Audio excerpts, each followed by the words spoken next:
It was about noon when Captain Waverley entered the straggling village, or rather hamlet, of Tullyveolan, close to which was situated the mansion of the proprietor. The houses seemed miserable in the extreme, especially to an eye accustomed to the smiling neatness of English cottages. They stood, without any respect for regularity, on each side of a straggling kind of unpaved street, where children, almost in a primitive state of nakedness, lay sprawling, as if to be crushed by the hoofs of the first passing horse. Occasionally, indeed, when such a consummation seemed inevitable, a watchful old grandam, with her close cap, distaff, and spindle, rushed like a sibyl in frenzy out of one of these miserable cells, dashed into the middle of the path, and snatching up her own charge from among the sunburned loiterers, saluted him with a sound cuff, and transported him back to his dungeon, the little white-headed varlet screaming all the while, from the very top of his lungs, a shrilly treble to the growling remonstrances of the enraged matron. Another part in this concert was sustained by the incessant yelping of a score of idle useless curs, which followed, snarling, barking, howling, and snapping at the horses' heels, a nuisance at that time so common in Scotland, that a French tourist, who, like other travellers, longed to find a good and rational reason for everything he saw, has recorded, as one of the memorabilia of Caledonia, that the state maintained, in each village a relay of curs, called collies, whose duty it was to chase the chevaux de poste, too starved and exhausted to move without such a stimulus, from one hamlet to another, till their annoying convoy drove them to the end of their stage. The evil and remedy, such as it is, still exist. But this is remote from our present purpose, and is only thrown out for consideration of the collectors under Mr. Dent's dog bill. As Waverley moved on, here and there an old man, bent as much by toil as years, his eyes bleared with age and smoke, tottered to the door of his hut, to gaze on the dress of the stranger and the form and motions of the horses, and then assembled, with his neighbours, in a little group at the smithy, to discuss the probabilities of whence the stranger came and where he might be going. 3 or 4 village girls, returning from the well or brook with pitchers and pails upon their heads, formed more pleasing objects, and, with their thin short gowns and single petticoats, bare arms, legs, and feet, uncovered heads and braided hair, somewhat resembled Italian forms of landscape. Nor could a lover of the picturesque have challenged either the elegance of their costume or the symmetry of their shape, although, to say the truth, a mere Englishman in search of the comfortable, a word peculiar to his native tongue, might have wished the clothes less scanty, the feet and legs somewhat protected from the weather, the head and complexion shrouded from the sun, or perhaps might even have thought the whole person and dress considerably improved by a plentiful application of spring water, with a quantum sufficit of soap. The whole scene was depressing, for it argued, at the first glance, at least a stagnation of industry, and perhaps of intellect. Even curiosity, the busiest passion of the idle, seemed of a listless cast in the village of Tullyveolan. The curs aforesaid alone showed any part of its activity, with the villagers it was passive. They stood, and gazed at the handsome young officer and his attendant, but without any of those quick motions and eager looks that indicate the earnestness with which those who live in monotonous ease at home look out for amusement abroad. Yet the physiognomy of the people, when more closely examined, was far from exhibiting the indifference of stupidity. Their features were rough, but remarkably intelligent, grave, but the very reverse of stupid, and from among the young women an artist might have chosen more than one model whose features and form resembled those of Minerva. The children also, whose skins were burnt black, and whose hair was bleached white, by the influence of the sun, had a look and manner of life and interest. It seemed, upon the whole, as if poverty and indolence, its too frequent companion, were combining to depress the natural genius and acquired information of a hardy, intelligent, and reflecting peasantry.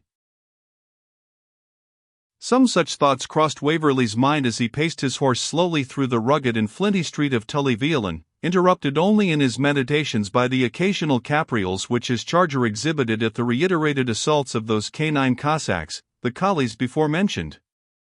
The village was more than half a mile long, the cottages being irregularly divided from each other by gardens, or yards, as the inhabitants called them, of different sizes, where, for it is 60 years since, the now universal potato was unknown, but which were stored with gigantic plants of kale or colewort, encircled with groves of nettles, and exhibited here and there a huge hemlock, or the national thistle, overshadowing a quarter of the petty enclosure. The broken ground on which the village was built had never been leveled, so that these enclosures presented declivities of every degree, here rising like terraces, there sinking like tan pits.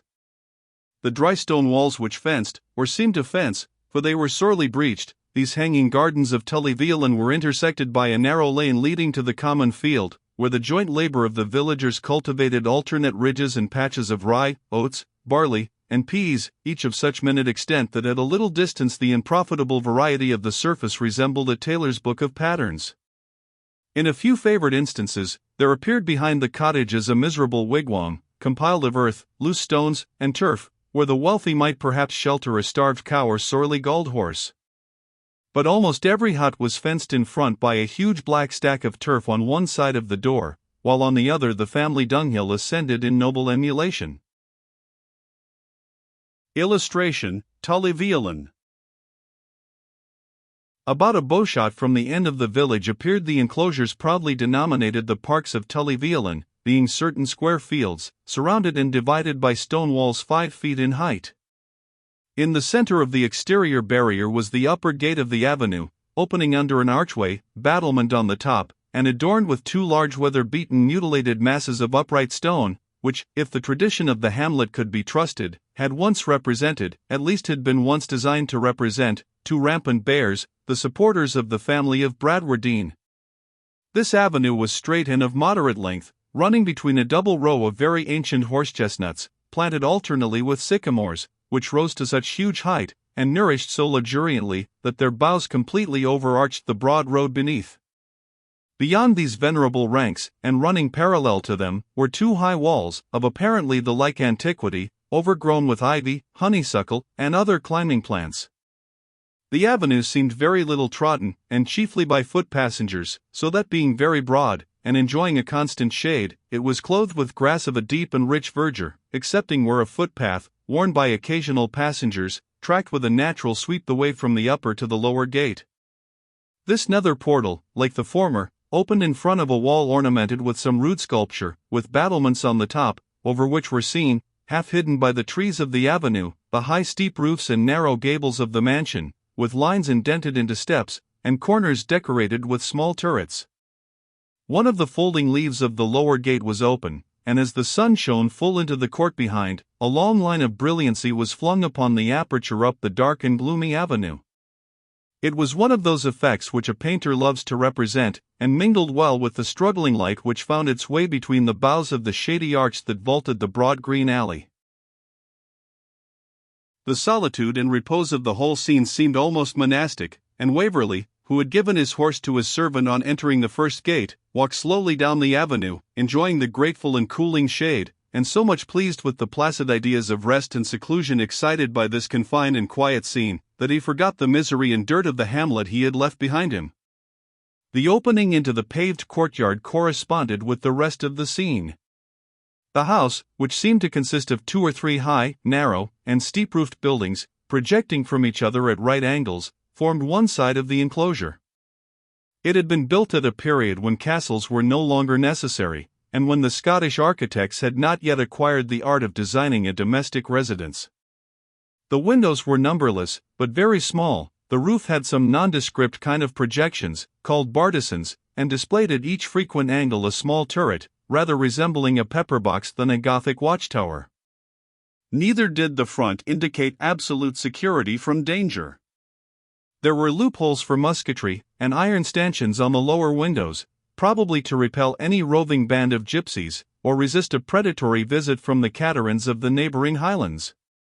Stables and other offices occupied another side of the square. The former were low vaults, with narrow slits instead of windows, resembling, as Edward's groom observed, rather a prison for murderers, and larceners, and such like as are tried at sizes, than a place for any Christian cattle. Above these dungeon-looking stables were granaries, called gurnals, and other offices, to which there was access by outside stairs of heavy masonry. 2 battlement walls, one of which faced the avenue, and the other divided the court from the garden, completed the enclosure. Nor was the court without its ornaments. In one corner was a tun-bellied pigeon-house, of great size and rotundity, resembling in figure and proportion the curious edifice called Arthur's Oven, which would have turned the brains of all the antiquaries in England, had not the worthy proprietor pulled it down for the sake of mending a neighbouring dam dyke. This dovecot, or columbarium, as the owner called it, was no small resource to a Scottish laird of that period, whose scanty rents were eked out by the contributions levied upon the farms by these light foragers, and the conscriptions exacted from the latter for the benefit of the table. Another corner of the court displayed a fountain, or a huge bear, carved in stone, predominated over a large stone basin, into which he disgorged the water. This work of art was the wonder of the country 10 miles round. It must not be forgotten that all sorts of bears, small and large, demi or in full proportion, were carved over the windows, upon the ends of the gables, terminated the spouts, and supported the turrets, with the ancient family motto, Bever the Bar, cut under each Hyperborean form. The court was spacious, well paved, and perfectly clean, there being probably another entrance behind the stables for removing the litter. Everything around appeared solitary, and would have been silent, but for the continued plashing of the fountain, and the whole scene still maintained the monastic illusion which the fancy of Waverley had conjured up. And here we beg permission to close a chapter of Still Life, 7.